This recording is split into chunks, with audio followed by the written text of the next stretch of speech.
الحمد لله نحمده ونستعينه ونستغفره ونؤمن به ونتوكل عليه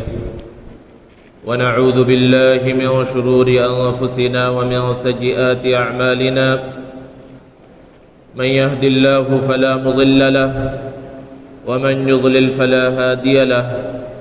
ونشهد أن لا إله إلا الله وحده لا شريك له ونشهد أن سيدنا ومولانا محمدًا عبده ورسوله صلى الله تعالى عليه وعلى آله وأصحابه وبارك وسلم تسليمًا كثيرًا أما بعد فأعوذ بالله من الشيطان الرجيم بسم الله الرحمن الرحيم يا أيها الذين آمنوا أطيعوا الله وأطيعوا الرسول وأولي الأمر منكم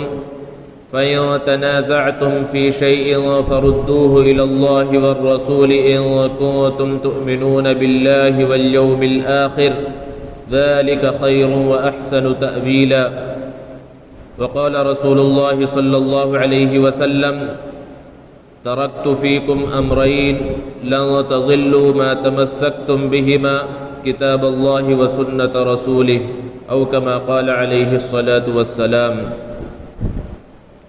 معزز سامعین کرام، بزرگوں اور دوستوں، اسلام کے اندر دو بنیادی چیزیں ہیں۔ ایک ہے کتاب اللہ یعنی اللہ کی کتاب قرآن مجید، اور دوسری ہے سنت رسول اللہ حدیث مبارکہ۔ جس طرح قرآن کی عظمت ہے، قرآن کی فضیلت ہے، قرآن کا مقام اور مرتبہ ہے، جیسا کہ گزشتہ جمعے میں بیان کیا گیا، اسی طرح حدیث کا ایک مقام اور مرتبہ ہے۔ اللہ کے رسول صلی اللہ علیہ وسلم نے ارشاد فرمایا، ترکت فیکم امرین، کہ میں تمہارے درمیان دو چیزیں چھوڑ کر جا رہا ہوں، لن تضلوا ما تمسکتم بہما،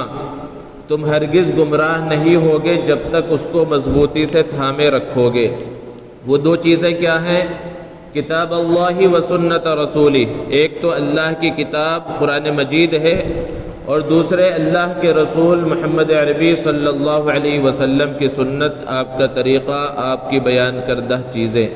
جب تک ان دونوں چیزوں کو پکڑ کر رکھو گے تم گمراہ نہیں ہوگے۔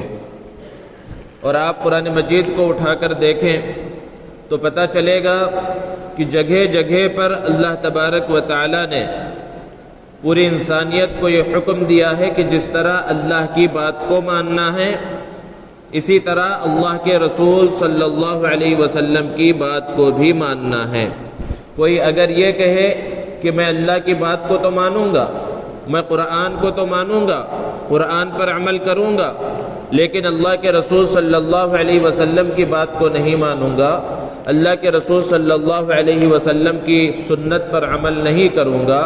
آپ کی حدیثوں کو میں مانوں گا ہی نہیں، تو پھر وہ شخص دائرہ اسلام سے خارج ہے۔ کیونکہ قرآن میں اللہ نے بیان فرمایا ہے کہ اللہ تبارک و تعالی نے حضور اکرم صلی اللہ علیہ وسلم پر کتاب اور حکمت نازل فرمائی۔ انزل اللہ علیک الکتاب والحکمہ، کہ اللہ تعالیٰ نے آپ پر کتاب کو نازل فرمایا اور حکمت کو نازل فرمایا۔ یہاں پر کتاب سے مراد تو وہی قرآن مجید ہے، اور مفسرین نے بیان فرمایا کہ حکمت سے مراد احادیث مبارکہ ہے۔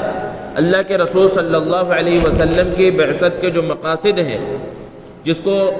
قرآن کریم میں چند مقامات پر بیان کیا گیا کہ لقد من اللہ علی المؤمنین اذ بعث فیہم رسولا، کہ اللہ نے مسلمانوں کے اوپر احسان کیا ہے کہ انہی میں سے رسول بھیجا، تو اللہ کے رسول صلی اللہ علیہ وسلم کے بھیجے جانے کے مقصد کو بیان فرمایا کہ یتلو علیہم آیاتہ ویزکیہم، کہ پہلا مقصد بار بار ذکر کیا جا چکا کہ قرآن مجید کی تلاوت ہے، اور دوسرا مقصد بیان کیا گیا وَيُعَلِّمُهُمُ الْكِتَابَ وَالْحِكْمَةَ، پھر اس قرآن مجید کو سکھلانا بھی ہے۔ تو قرآن مجید کی تلاوت تو ایک الگ چیز ہے، پھر قرآن مجید کو جو سکھلانا ہے، قرآن مجید کی جو تعلیم ہے اور قرآن مجید کی جو تشریح ہے، یہی احادیث مبارکہ ہیں۔ کیونکہ قرآن مجید خود بخود سمجھ میں آ جائے جیسا اللہ تعالیٰ چاہتے ہیں، اللہ کے رسول صلی اللہ علیہ وسلم کے فرمان کے بغیر ممکن نہیں ہے۔ حالانکہ وہ پہلے لوگ جن کے سامنے قرآن نازل ہو رہا تھا وہ عربی جاننے والے تھے، عربی کی باریکیوں سے بھی واقف تھے، لیکن انہیں بھی ضرورت پڑی کہ انہیں کوئی قرآن کو سمجھائے۔ اس کی بہت ساری مثالیں موجود ہیں۔ ایک جگہ پر اللہ نے قرآن میں بیان فرمایا، الذین آمنوا ولم یلبسوا ایمانہم بظلم اولئک لہم الامن وہم مہتدون، کہ وہ لوگ جو ایمان لائے اور اپنے ایمان کے ساتھ ذرہ برابر ظلم کو انہوں نے نہیں ملایا تو وہی لوگ ہیں جو امن یافتہ ہیں، وہی لوگ ہیں جو ہدایت یافتہ ہیں۔ تو جب یہ آیت نازل ہوئی صحابہ پریشان ہو گئے اور کہنے لگے، اللہ کے رسول ایمان لانا تو سمجھ میں آتا ہے، ہم سب ایمان والے ہیں، لیکن ایمان کے ساتھ ذرہ برابر ظلم نہ ہو، ایسا تو ہو نہیں سکتا، ہو سکتا ہم سے کچھ نہ کچھ کہیں نہ کہیں ظلم ہو گیا ہو، تو پھر گویا کہ ہم ہدایت یافتہ نہیں ہیں۔ صحابہ پریشان ہو گئے تو اللہ کے رسول صلی اللہ علیہ وسلم نے ان کی پریشانی کو ختم کیا اور فرمایا کہ تم جو سمجھ رہے ہو اس کا یہ مقصد نہیں ہے اس آیت کا۔ یہاں ظلم سے وہ ظلم مراد نہیں ہے جو عام طور پر مشہور ہے کہ کسی کا کوئی حق مار دیا یا کسی کو بغیر کسی وجہ کے مار دیا، سزا دے دی، کوئی ایسا کام کر دیا جو ظلم کے دائرے میں آتا ہے۔ یہاں وہ ظلم مراد نہیں ہے، کیونکہ وہ ظلم تھوڑا کسی نہ کسی سے ہو جاتا ہے، تھوڑا بہت، اور اگر اس کی وجہ سے یہ حکم لگا دیا جائے تو کوئی بھی ہدایت یافتہ نہیں رہے گا۔ یہاں اللہ تعالیٰ جو ظلم بیان کرنا چاہ رہے ہیں وہ ظلم ہے جو تم نے نہیں پڑھا، جو حضرت لقمان نے اپنے بیٹے سے کہا تھا، ان الشرک لظلم عظیم، کہ شرک بہت بڑا ظلم ہے۔ تو یہاں ظلم سے شرک مراد ہے کہ جس نے ایمان کو قبول کیا اور اپنے ایمان کے ساتھ ذرہ برابر شرک کو نہیں ملایا تو وہ سب ہدایت یافتہ ہیں۔ تو وہ صحابہ کرام تھے، عربی جاننے والے تھے، لیکن انہیں بھی تفسیر کو سمجھنے کی ضرورت پڑی اللہ کے رسول صلی اللہ علیہ وسلم سے۔ تو اللہ کے رسول صلی اللہ علیہ وسلم نے جب انہیں بتلایا تو جو الفاظ آپ نے استعمال کیے ان کو بتلانے کے واسطے، ان کو سمجھانے کے واسطے، وہی قرآن مجید کی تشریح ہے، وہی احادیث مبارکہ ہے۔ اور اللہ نے قرآن میں بیان فرمایا، جیسا کہ ابھی ذکر کیا گیا، کہ اللہ نے قرآن کو بھی نازل فرمایا ہے، اور یہ حدیث ایسا نہیں ہے کہ حضور صلی اللہ علیہ وسلم نے اپنی طرف سے گڑھ لیا، یہ بھی اللہ کی جانب سے نازل کیا گیا ہے۔ فرق کیا ہے؟ یہ جو کتاب اللہ ہے، قرآن مجید ہے، یہ بھی وحی ہے، اور احادیث مبارکہ جو ہے یہ بھی وحی ہے، لیکن جو کتاب اللہ ہے یہ وحی متلو ہے، یعنی ایسی وحی جس کی تلاوت کی جاتی ہے، اور احادیث مبارکہ ایسی وحی جس کی تلاوت نہیں کی جاتی۔ بعض لوگ ہیں جو یہ کہہ دیتے ہیں کہ بھئی قرآن وہ ہے جو نماز میں پڑھا جائے اور حدیث وہ ہے جو نماز میں نہ پڑھی جائے۔ یہ بالکل غلط بات ہے، حالانکہ ہم نمازی حدیث سے شروع کرتے ہیں، ثنا پڑھتے ہیں نماز میں، وہ کہاں ہے؟ قرآن میں تھوڑی موجود ہے، وہ حدیث میں موجود ہے۔ نماز کا اختتام کرتے ہیں اللہم انی ظلمت نفسی پڑھتے ہیں، یہ کون سی دعا ہے؟ کہاں؟ قرآن مجید میں موجود ہے، حدیث میں موجود ہے۔ رکوع میں، سجدے میں، رکوع سے اٹھتے وقت جو کچھ ہم پڑھ رہے ہیں یہ سب کا سب حدیث مبارکہ کے اندر موجود ہے۔ تو یہ کہنا کہ قرآن وہ ہے جو نماز میں پڑھا جاتا ہے اور حدیث وہ ہے جو نماز میں نہیں پڑھی جاتی، یہ غلط ہے، بلکہ نماز میں قرآن اور حدیث کو ملا کر پڑھا جاتا ہے۔ تو جس طرح قرآن مجید کی اہمیت ہے، اسی طرح حدیث مبارکہ کی بھی بہت زیادہ اہمیت ہے، اور قرآن مجید کے اندر اللہ تبارک و تعالیٰ نے اس کے بارے میں جگہ جگہ پر حکم دیا۔ ارشاد فرمایا، یا ایھا الذین آمنوا اطیعوا اللہ واطیعوا الرسول واولی الامر منکم، کہ ایمان والو اللہ کی اطاعت کرو، اللہ کے رسول کی اطاعت کرو، اور تم میں سے جو اولو الامر ہیں، جاننے والے ہیں، ان کی اطاعت کرو۔ پھر اگر کسی مسئلے کے اندر تمہیں اختلاف ہو جائے، بات سمجھ میں نہ آ رہی ہو، تو رجوع کرو اللہ اور اس کے رسول کی طرف۔ اسی طرح کہا گیا اطیعوا اللہ واطیعوا الرسول لعلکم ترحمون، کہ اللہ کی اطاعت کرو، رسول کی اطاعت کرو تاکہ تمہارے اوپر رحم کیا جائے۔ اسی طرح اللہ تبارک و تعالیٰ نے بیان فرمایا کہ من یطع الرسول فقد اطاع اللہ، کہ جس نے رسول صلی اللہ علیہ وسلم کی اطاعت کی ایسا ہے گویا اس نے اللہ کی اطاعت کی۔ اور اللہ تبارک و تعالیٰ نے قرآن مجید کے اندر بیان فرمایا کہ لقد کان لکم فی رسول اللہ اسوۃ حسنہ، کہ تمہارے لیے اللہ کے رسول صلی اللہ علیہ وسلم کی زندگی کے اندر بہترین نمونہ ہے۔ اسی طرح اللہ تبارک و تعالیٰ نے قرآن مجید کے اندر بیان فرمایا فَلَا وَرَبِّكَ لَا يُؤْمِنُونَ حَتَّى يُحَكِّمُوكَ فِي مَا شَجَرَ بَيْنَهُمْ ثُمَّ لَا يَجِدُوا فِي أَنفُسِهِمْ حَرَجًا مِّمَّا قَضَيْتَ وَيُسَلِّمُوا تَسْلِيمًا کہ آپ کے رب کی قسم وہ لوگ مؤمن نہیں ہو سکتے اس وقت تک جب تک کہ اپنے معاملات کو آپ کے سامنے پیش نہ کریں اور ان معاملات کے اندر آپ کو اپنا حکم اپنا فیصل نہ مان لیں اور پھر جو آپ فیصلہ فرمائیں اس کے لیے اپنے دل کے اندر ذرہ برابر تنگی محسوس نہ کریں اس وقت تک مومن نہیں ہو سکتے۔ تو ان سب آیات سے اور اس کے علاوہ بھی بہت ساری آیات ہیں جس سے یہ بات سمجھ میں آ رہی ہے کہ اللہ کی اطاعت بھی کرنا ہے، قرآن کو ماننا ہے، اسی طرح نبی کریم صلی اللہ علیہ وسلم کی اطاعت کرنا ہے، احادیث مبارکہ کو بھی ماننا ہے۔ حدیث کہا کسے جاتا ہے؟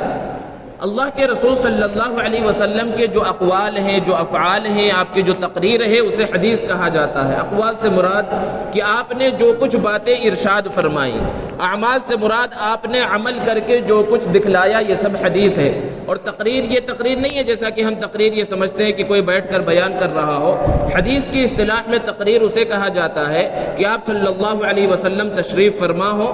آپ کے سامنے صحابہ نے کچھ عمل کیا ہو اور آپ اس پر خاموش رہے ہو، اس سے منع نہ فرمایا ہو۔ آپ کا منع نہ فرمانا اس بات کی دلیل ہے گویا کہ آپ نے اس چیز کی اجازت دی، اس کو تقریر کہا جاتا ہے۔ پھر حدیث بہت ساری ہے، لاکھوں کی تعداد میں احادیث مبارکہ ہے۔ پھر اس کے اندر سنت ہے، ایک ہے حدیث مبارکہ اور ایک ہے سنت رسول اللہ۔ بسا اوقات دونوں کو ایک سمجھا جاتا ہے لیکن تھوڑا سا فرق ہے کہ جو حدیث ہو ضروری نہیں کہ وہ سب کی سب سنت ہو۔ احادیث تو بہت ساری ہیں لیکن سنت اس کے اندر سے کچھ کم ہے، جیسے کہ اللہ کے رسول صلی اللہ علیہ وسلم نے مجبوری میں امت کو سمجھانے کے واسطے ایک مرتبہ کھڑے ہو کر پیشاب فرمایا، حدیث مبارکہ کے اندر موجود ہے، تو یہ حدیث ہے، لیکن کیا کھڑے ہو کر پیشاب کرنا سنت ہے؟ آپ صلی اللہ علیہ وسلم نے تو وہ عمل کیا ہے، تو آپ نے جو بھی عمل کیا ضروری نہیں کہ وہ سنت بن جائے۔ بعض مواقع کے اعتبار سے آپ نے کچھ عمل کیا ہے لیکن امت کو اس کے کرنے کا حکم نہیں دیا، تو وہ حدیث تو ہے، اس حدیث کو ماننا بھی ہے، اس کو لکھنا پڑھنا بھی ہے، لیکن اس پر عمل عام حالات میں نہیں کرنا ہے۔ تو یہ باریک سا فرق ہے حدیث کے درمیان اور سنت کے درمیان، اور چونکہ اس کے اندر علمی بحثیں ہیں تو اس کی تفصیل کا یہاں پر موقع نہیں ہے۔ دوستو، بعض محققین علماء نے بیان فرمایا کہ پہلے کے جو انبیاء گزرے ان کی جو بات ہوتی تھی وہ بھی حدیث ہوتی تھی، تو ان کی جو بات ہے وہ حدیث کہلاتی ہے، اس کا انکار کرنا بھی ایک درجے میں کفر تک پہنچانے والا ہے۔ تو اللہ کے رسول صلی اللہ علیہ وسلم کی حدیث، اس کا مقام و مرتبہ تو بہت اعلیٰ اور افضل ہے کہ جب اللہ تبارک و تعالیٰ نے فرعون کو بحر قلزم کے اندر ڈبایا اور پھر وہ اس دریا کے اندر ڈوب رہا تھا اور ڈوب گیا، تو اس وقت تک روایتوں کے اندر ہے کہ تورات تو نازل نہیں ہوئی تھی،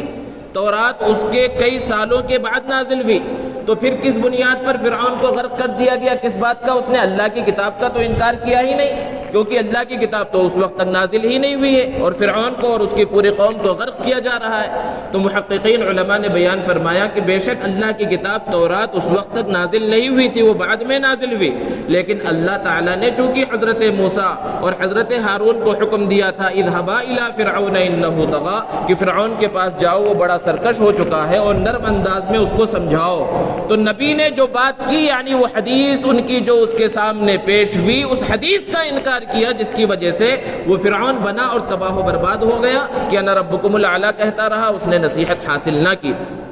تو جب پہلے کے انبیاء کی بات کا انکار کرنے سے آدمی تباہ و برباد ہو جاتا ہے، تو پھر اندازہ لگائیے کہ ہمارے اور آپ کے آقا محمد عربی صلی اللہ علیہ وسلم جو امام الانبیاء ہیں، وہ حضرت موسیٰ اور حضرت ہارون نبی اللہ تھے، اور اللہ کے رسول صلی اللہ علیہ وسلم امام الانبیاء ہیں، تو پھر ان کی بات کا اگر کوئی انکار کر دے، ان کی حدیثوں کو نہ مانے اور یہ کہے کہ میں قرآن کو مانتا ہوں، میں حدیث کو نہیں مانتا، تو پھر اس کی گمراہی کے اندر ذرہ برابر بھی شک اور شبہ باقی نہیں رہتا۔ اسی طرح اللہ تبارک و تعالیٰ نے قرآن مجید کے اندر بیان فرمایا، جو تحویل قبلہ کا حکم نازل ہوا کہ اللہ کے رسول صلی اللہ علیہ وسلم جب مکہ سے مدینہ المنورہ تشریف لے گئے تو بیت المقدس کی طرف، مسجد اقصیٰ کی طرف رخ کر کے نماز پڑھتے تھے یہودیوں کی دلجوئی کے واسطے کہ وہ اسلام کی طرف راغب ہوں، لیکن آپ صلی اللہ علیہ وسلم کی دلی خواہش تھی کہ کعبۃ اللہ کو ہی قبلہ بنا دیا جائے۔ تو قرآن میں اللہ نے بیان فرمایا ہے کہ وَمَا جَعَلْنَا الْقِبْلَةَ الَّتِي كُنْتَ عَلَيْهَا، کہ وہ قبلہ جس کے اوپر آپ تھے ہم نے ہی متعین کیا تھا۔ لیکن پورے قرآن کو اٹھا کر دیکھیں کہ پورے قرآن مجید میں جو قرآن پڑھنا لکھنا جانتے ہیں، سمجھتے ہیں، قرآن کے اندر کہیں بھی اللہ تبارک و تعالیٰ نے صراحت کے ساتھ اس بات کا حکم نہیں دیا کہ مسجد اقصیٰ کی طرف رخ کر کے نماز پڑھو، جبکہ اللہ تعالیٰ کہہ رہے ہیں کہ ہم نے ہی آپ کو اس قبلے کی طرف رخ کرنے کا حکم دیا تھا، یعنی پہلے جب آپ مدینہ پہنچے تھے، جبکہ قرآن میں وہ حکم نہیں ہے۔ تو اس سے کیا سمجھ میں آیا؟ وہ حکم حدیث میں ہے، تو جیسے قرآن کو ماننا ہے ویسے ہی حدیث کو بھی ماننا ہے۔ اور پھر اللہ کے رسول صلی اللہ علیہ وسلم کی خواہش کے اوپر عمل کیا گیا اور آپ صلی اللہ علیہ وسلم کو حکم دیا گیا، تو پھر تحویل قبلہ کا حکم نازل ہوا۔ اسی طرح حضرت معاذ بن جبل رضی اللہ تعالی عنہ کو اللہ کے رسول صلی اللہ علیہ وسلم نے مدینے کا گورنر، ایک علاقے کا گورنر بنا کر، یمن کا گورنر بنا کر جب بھیجا، تو جب جانے لگے تو ان سے ایک سوال کیا کہ تم وہاں پر جا رہے ہو تو وہاں جب لوگوں کو کچھ مسئلے پیش آئیں گے تو کس اعتبار سے تم فیصلے کرو گے؟ تو انہوں نے جواب دیا کتاب اللہ کے ذریعے فیصلہ کروں گا، یعنی وہ حکم دیکھوں گا قرآن مجید کے اندر موجود ہے یا موجود نہیں ہے، اس کے مطابق میں فیصلہ کروں گا۔ تو اللہ کے رسول صلی اللہ علیہ وسلم نے ان سے پوچھا کہ اگر تم اس کو کتاب اللہ کے اندر نہ پاؤ تو پھر کس سے فیصلہ کرو گے؟ تو انہوں نے جواب دیا اللہ کے رسول صلی اللہ علیہ وسلم کی حدیث مبارکہ کو دیکھوں گا کہ اس کے اندر کہاں موجود ہے، اس کے مطابق فیصلہ کروں گا۔ تو اس سے یہ بات سمجھ میں آئی کہ ضروری نہیں ہے کہ ہر چیز قرآن مجید کے اندر موجود ہو۔ قرآن مجید کے اندر ہی اگر ساری چیزیں موجود ہیں تو آپ دن بھر میں جتنی نمازیں پڑھتے ہیں، جتنی رکعتیں پڑھتے ہیں، ان نمازوں میں کیا کیا پڑھتے ہیں، کوئی چیز قرآن مجید سے نہیں دکھلائی جا سکتی کہ فجر کی 4 رکعتیں ہیں اور ظہر میں 12 رکعتیں اور اس نماز میں اتنی رکعتیں ہیں، پورے قرآن مجید کے اندر صراحت کے ساتھ آپ کو کہیں بھی نہیں ملے گا، اور کس رکعت میں کیا پڑھنا ہے، کس انداز میں پڑھنا ہے، یہ بھی نہیں ملے گا۔ زکوٰۃ کا حکم آپ کو ملے گا، اس کی تفصیلات نہیں ملیں گی۔ روزے کا حکم ملے گا، اس کی پوری مکمل تفصیلات نہیں ملیں گی۔ حج کا حکم ہے، حج کی فرضیت کا حکم ہے، لیکن اس کی پوری تفصیلات قرآن مجید کے اندر نہیں ملیں گی۔ اللہ کے رسول صلی اللہ علیہ وسلم نے حجۃ الوداع کے موقع پر فرمایا کہ مجھ سے حج کے ارکان سیکھ لو، اور نماز کے بارے میں اللہ کے رسول صلی اللہ علیہ وسلم نے فرمایا صلو کما رأیتمونی اصلی، کہ نماز ایسے پڑھو جیسے تم مجھے نماز پڑھتا ہوا دیکھتے ہو۔ تو جس طرح نماز پڑھتا ہوا اللہ کے رسول صلی اللہ علیہ وسلم کو صحابہ دیکھتے تھے، وہ کہاں بیان کیا گیا ہے؟ وہ احادیث مبارکہ کے اندر بیان کیا گیا۔ اور دوستو، آدمی جب اپنی زبان سے بات کرتا ہے تو وہ ہمیشہ ایک جیسی حالت نہیں ہوتی کہ اگر اچھی حالت میں ہے تو اچھی بات کرے گا، لیکن اگر کبھی غصہ وغیرہ آ جائے تو ہو سکتا ہے غصے میں کچھ سخت بات کہہ دے اور پھر وہ بعد میں کہے بھائی ارے میں نے وہ غصے میں بات کہہ دی تھی، میری اس بات کا کوئی اعتبار نہیں۔ عام طور پر لوگوں کا یہ حال ہوتا ہے۔ ایک صحابی رسول ہیں حضرت عبداللہ ابن عمرو ابن العاص رضی اللہ عنہ، جلیل القدر صحابی ہیں، وہ فرماتے ہیں میرا یہ معمول تھا کہ آپ صلی اللہ علیہ وسلم جو کچھ بیان فرماتے میں اس کو لکھ لیا کرتا تھا۔ تو کچھ دوسرے صحابہ نے کہا کہ تم ہر چیز کیوں لکھ لیتے ہو؟ بسا اوقات اللہ کے رسول صلی اللہ علیہ وسلم غصے میں بھی کوئی بات کہتے ہیں تو وہ کوئی لکھنے کی چیز نہیں ہے، اس کو مت لکھا کرو۔ تو حضرت عبداللہ ابن عمرو کہتے ہیں کہ پھر میں نے لکھنا ہی چھوڑ دیا۔ پھر یہ بات اللہ کے رسول صلی اللہ علیہ وسلم کو پتہ چلی تو آپ صلی اللہ علیہ وسلم نے اس وقت بیان فرمایا کہ عبداللہ لکھتے رہا کرو، کیونکہ اس زبان سے جو بھی بات نکلتی ہے چاہے جیسے موقع پر ہو وہ غلط نہیں ہوتی۔ یہ اللہ کے رسول صلی اللہ علیہ وسلم نے اپنے بارے میں بیان فرمایا، اور یہی حقیقت ہے کہ نبی ہیں، اور نبی بھی کون سے نبی ہیں؟ امام الانبیاء ہیں، سید الانبیاء والمرسلین ہیں۔ تو غصے کی حالت ہو یا چاہے جیسی حالت ہو، نبی کی زبان سے جو بات نکلے گی وہ غلط نہیں نکلے گی، وہ حدیث مبارکہ ہے۔ اسی لیے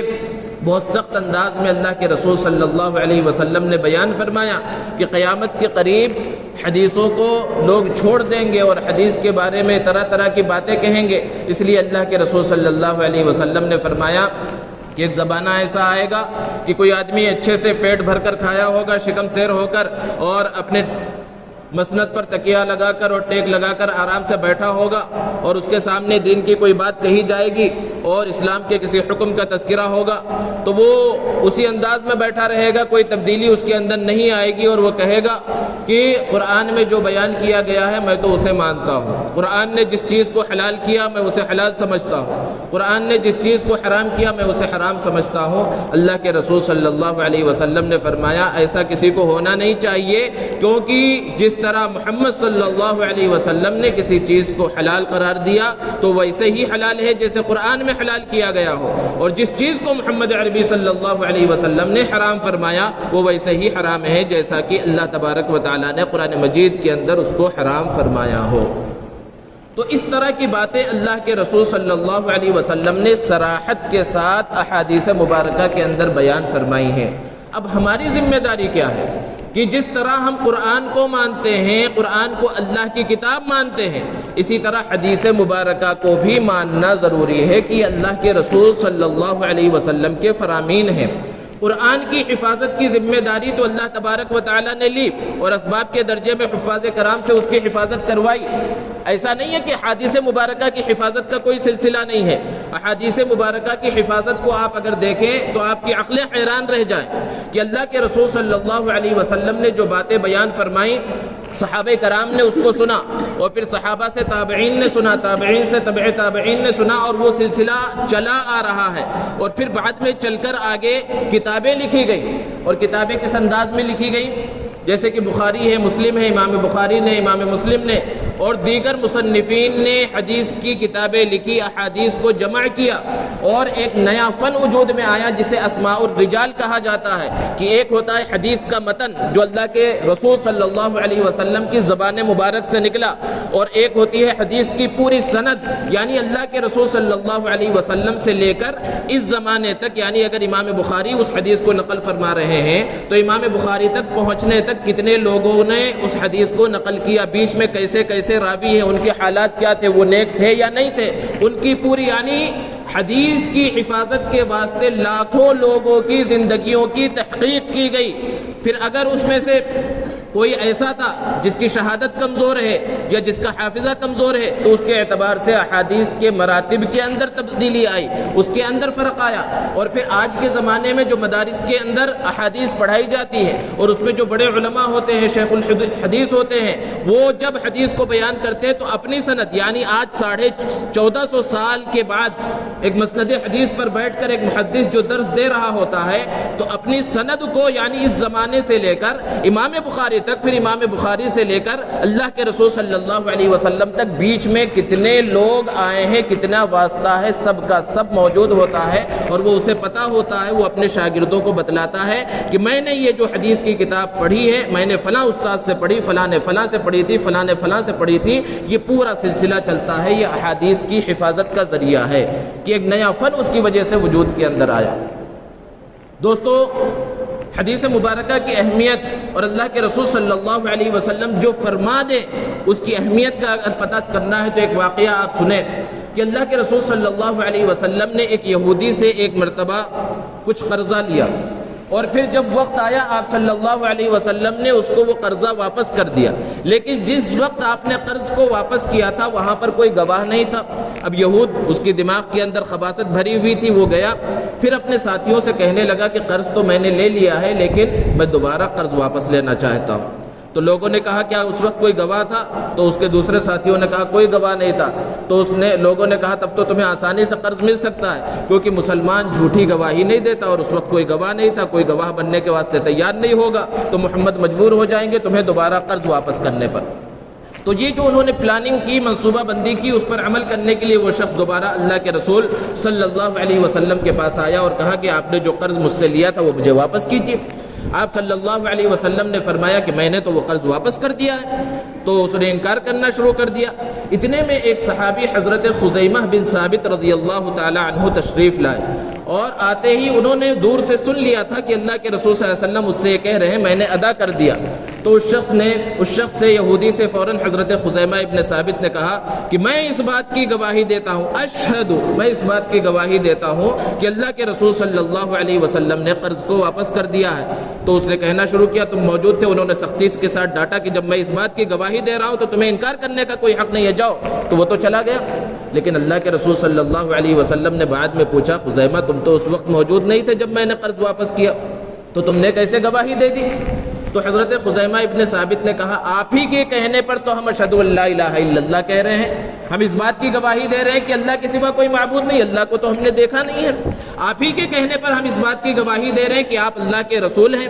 ساری چیزوں کی گواہی آپ ہی کے کہنے پر ہم کر رہے ہیں, دے رہے ہیں. تو آپ نے جب یہ کہہ دیا کہ آپ نے اس کا قرض ادا کر دیا ہے, تو کیا یہ کبھی جھوٹ ہو سکتا ہے؟ میں نے آنکھ بند کر کر کہہ دیا کہ آپ نے جو ہے وہ قرض ادا کر دیا. تو اللہ کے رسول صلی اللہ علیہ وسلم مسکرائے اور انہیں ایک لقب دیا انت ذو شہادتین, کہ عام طور پر گواہی کے لیے 2 آدمیوں کی ضرورت پڑتی ہے, لیکن یہاں اکیلے تھے تو آپ نے کہا تمہاری گواہی 2 کے برابر ہے, یعنی اکیلے تمہاری گواہی 2 کے برابر ہے. پھر زمانہ آگے بڑھا, حضرت ابوبکر صدیق رضی اللہ عنہ کا زمانہ آیا. یمامہ کی جنگ ہوئی, 1200 صحابہ شہید ہوئے, جس میں سے 800 کے قریب حفاظ کرام تھے. اس وقت صحابہ نے میٹنگ کی, پہلے بھی ذکر کیا جا چکا ہے کہ اگر اسی طرح حفاظ شہید ہوتے رہے تو پھر قرآن مجید کیسے محفوظ رہے گا. وہ لوگوں کو تو یاد ہے لیکن اس کو کسی کتابی شکل کے اندر محفوظ کر لیا جائے. اور اس پر صحابہ کا مشورہ ہوا کہ جس طرح جو حفاظ صحابہ کرام ہیں جن کو پورا قرآن مجید یاد ہے, ان سے قرآن مجید کو ملایا جائے, اور جس کے پاس جو قرآن مجید موجود ہے وہ لایا جائے. اور اس کے اندر یہ شرط لگائی گئی, صحابہ کرام نے آپس میں مشورہ کر کے اس کو طے کیا کہ جس کے پاس بھی قرآن مجید کا کوئی حصہ موجود ہے, ایک تو خود وہ شخص گواہ ہوگا کہ اللہ کے رسول صلی اللہ علیہ وسلم نے اسے لکھوایا ہے, اور ساتھ میں کوئی اور ایک گواہ بھی ہونا چاہیے کہ فلاں کے سامنے یہ آیت کریمہ مجھ سے لکھوائی تھی, تاکہ پتہ چل جائے کون سی آیتیں ناسخ ہیں, کون سی منسوخ ہیں, اور اس طرح پورا قرآن مجید جمع ہو جائے. تو ایک تو یہ شرط تھی کہ حفاظ کرام کو جو یاد ہے ان سے ملوایا جائے قرآن کو کہ وہ صحیح جمع کیا جا رہا ہے یا نہیں, اور دوسری شرط 2 گواہوں کے ہونے کی تھی. اور پورا قرآن یعنی سورہ فاتحہ سے لے کر سورہ والناس تک اس شرط کے ساتھ جمع ہوتا رہا. لیکن 2 آیتیں ایسی ہیں کہ یہ 2 آیتیں حضرت خزیمہ ابن ثابت رضی اللہ عنہ کے پاس تھی, وہی صحابی جن کو اللہ کے رسول صلی اللہ علیہ وسلم نے کہا تھا تمہاری ایک کی گواہی 2 کے برابر ہے. یہ جب لے کر آئے 2 آیتیں, ایک سورہ توبہ کی آیت ہے, اور اللہ کے رسول صلی اللہ علیہ وسلم کے بارے میں کہا کہ اللہ کے رسول صلی اللہ علیہ وسلم نے مجھے لکھوائی. تو پہلی شرط سے ملایا گیا, یعنی حفاظ کرام کو وہ آیت یاد ہے یا یاد نہیں ہے, تو اس سے تو مل رہی ہے, وہ حفاظ کو بھی یاد ہے. لیکن ان کے پاس دوسرا گواہ نہیں ہے. انہوں نے قسم کھا کر کہا کہ جس وقت اللہ کے رسول صلی اللہ علیہ وسلم نے مجھے لکھوایا تھا اس وقت اس مجلس میں کوئی بھی موجود نہیں تھا, تو دوسرا گواہ ہو ہی نہیں سکتا. حضرت زید ابن ثابت ذمہ دار تھے, وہ قرآن مجید کو لکھ رہے تھے, انہوں نے اپنا قلم وہاں پر روک دیا. اب پھر بڑے صحابہ تک بات آئی, اور اس وقت کی یہ 2 آیتیں ایسی ہیں کہ پہلی شرط کے ساتھ تو مل رہی ہے, اور حضرت خزیمہ خود پوچھ رہے ہیں حفاظ کرام سے کہ آپ کو جو قرآن یاد ہے, میں جو الفاظ جمع کرا رہا ہوں, جو آیت جمع کرا رہا ہوں, اس سے مل رہی ہے یا نہیں مل رہی ہے؟ سب کہہ رہے ہیں مل رہی ہے, لیکن ہم نے جو کہ دوسری شرط جو متعین کی ہے اس شرط کے اعتبار سے تمہارے پاس دوسرا گواہ نہیں ہے.